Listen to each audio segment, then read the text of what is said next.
In today's Leeds news, 3 clubs in a race to sign Joe Gelhardt. George Hall staying put at Birmingham for now. Leeds FA Cup 4th round opponents revealed. Jack Harrison linked with a move to Leicester. And Weston McKennie agreed personal terms with Leeds. Morning folks, Cher here at The View on the 25th of January. 6 days remaining in the January transfer window and things are starting to heat up just a little bit. We said yesterday things might go a little quiet before they start to pick up again, but it appears things have started to move and started to move pretty quickly. The main story that everyone's talked about, we'll get to that in a minute. I want to get some of the smaller ones out of the way first, and let's just start off with outgoings. And Joe Gelhardt, according to Football Insider, Gelhardt is now in the mix with 3 separate clubs.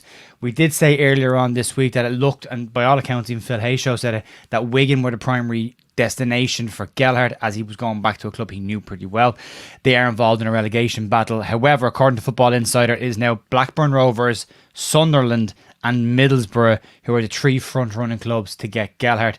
What they also say is that Leeds have no issue with the player joining any of those clubs. He's been given the green light to go out on loan, and they say that the decision of where he goes will very much sit with Joe Gelhardt himself. It's his choice.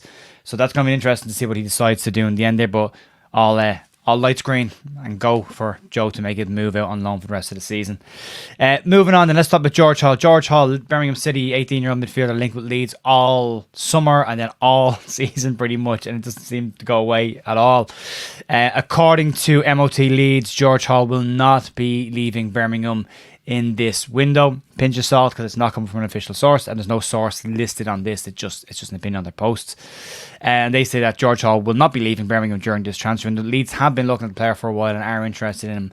Birmingham want to hang on to him for now anyway, and it looks like the player is going to stay put for a bit longer.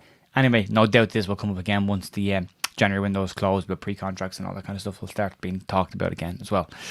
Moving on, FA Cup. So Leeds finally found out who their 4th round FA Cup tie will be against. It's Accrington Stanley this Saturday at 12:30 p.m. It's not the hardest 4th round game Leeds have ever had. You just hope Leeds go into it with a sensible approach and, don't make the mistakes of the past of putting too young a side out and getting beaten against a team that they shouldn't be getting beaten against. So we'll have to wait and see what happens there. But yep, that one's been sorted and in the bag.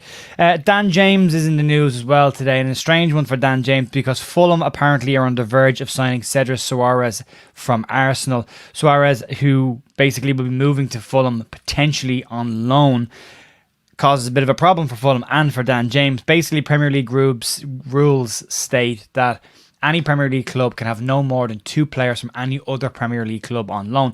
Fulham currently have 2 players from Premier League clubs on loan. They've Shane Duffy from Brighton and Dan James from Leeds. So what would have to happen here in order for them to get Cedric Soares' deal done is they would either need to cancel one of the loan deals they've got currently or make them permanent. And what they're saying here in the article is basically that it's unlikely that Fulham will look to make Dan James's move permanent, given that he has struggled for minutes with Fulham. Shane Duffy is the more likely candidate, or they could cancel Dan James' loan and send him back to Leeds in order to bring in Cedric Soares. Like I said, Dan James hasn't been playing a whole lot of minutes down there anyway, so it's very possible that could happen. We have to wait and see where he goes from here. The big one that's kind of floating around on the outgoing scenes came up today, and it's from Jack Harrison. Again, this comes from a forum. This comes from the MOT forum, so again, it's pure speculation until it's sourced by somebody, and there isn't a source that's listed with this. But what they're saying is Leicester City are lining up a late move for Jack Harrison. They're keen on the player. They would like to bring him in. Harrison has 18 months left on his current Leeds contract. And there's possibility he could move. 35 million is the bid that the fee that Leeds want for the player to let him go. And apparently, according to this, 35 million is a fee that Leicester are willing to pay.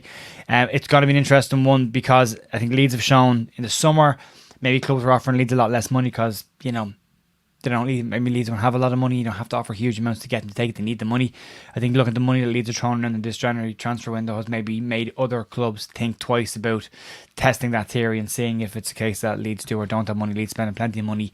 This will be a chance to bring back in some money as well, try and recoup a little bit as well, but it'll be interesting to see what happens there. I will say it again, this Jack Harrison story is very much conjecture, very much speculation, very much rumour right now. There is no cited source outside of MOT Leeds as a source for this just yet. Could change. Let's get to the big one, what everyone's here for. Weston McKennie, according to Fabrizio Romano, terms on a contract proposal and personal terms have been agreed between Weston McKennie And Leeds, the Juventus midfielder, has been looking for a move away from Juve, and Juve are looking to recoup some money because they may have a situation with their minus 15 points and trying to get some money back in, although the club say that's not the reason they're looking to sell McKennie. The clubs are now locked in a second round of talks, according to Romano. All of the other stuff is done. It's now just a case of agreeing a fee and agreeing a structure of a deal that will be beneficial for both clubs in order to get the deal done. McKennie's 24. He's played over 70 times for Juve and has scored 9 goals. He's 6'1" as well. He's not a small presence in the middle of the park. 6'1" is a good height in there. He also has history with Tyler Adams. We saw the two of them in the World Cup. I wasn't a huge fan of Weston McKennie in the World Cup. I thought he could have done more, but that's a different system, a different manager, and a different way of playing. There have been moments in McKennie that you've seen have showed great quality and huge potential. Still only 24, so still only a young guy. The other side to this is, in the split in this is, Ben Jacobs is also reporting some information on this as well. And Ben Jacobs is saying that Jesse Marsch and Tyler Adams have both spoken with McKennie. They are two people who know him quite well and will be a huge part in bringing McKennie to Leeds should Leeds pull this off. Arsenal are said to be very much involved in this deal as well. Arsenal are speaking to Juventus and Arsenal want the player as well. It could come down to players' personal choices. The American connection, for once, for a lot of people don't like the American connection, but in this situation the American connection might actually help Leeds, given that they know each other quite well. There is an old interview circulating as well of Weston McKennie when he's basically said how he could be the perfect midfielder in Jesse Marsch's system at Leeds. So there's kind of a small history of the player talking about Leeds and playing for Jesse Marsch, and obviously then there's the information with Tyler Adams, the connection with those two there, and Jesse as well. That's there. So what Ben Jacobs said in his tweet was Weston McKennie is happy to join Leeds and has spoken to Jesse Marsch and to Tyler Adams. They will have a big part to play in convincing the player to sign for Leeds. Whatever way you want to look at this, whether you want the player in or not, or we need another midfielder, we need better quality in our team. We need better quality players. Weston McKennie is a good quality player. For me, it's a really good signing. We still need a left back or a centre back. Verber has shown that playing centre back has made us better. We need a left back as well. So asking for a lot in this window. We've spent a lot of money and we've had a good January transfer window. You cannot argue we haven't had a good January transfer window, but just that one spot potentially still missing. It could change. Verber could end up going out left back and Stroke go in centre half. You never know. Or Cooper come back from injury. You don't know. Basically, folks, that's got to be it for today. If you like the channel, if you want to support us, you can give us a thumbs up and a like and a subscribe. We're very close to the 5,000 mark. So if you want to help us get there, that would be outstanding. I really appreciate that. Have a great day, and I will be back tomorrow with some more Leeds news. And we are going to do a transfer talk live stream on Friday evening as well. I will see you then. Bye.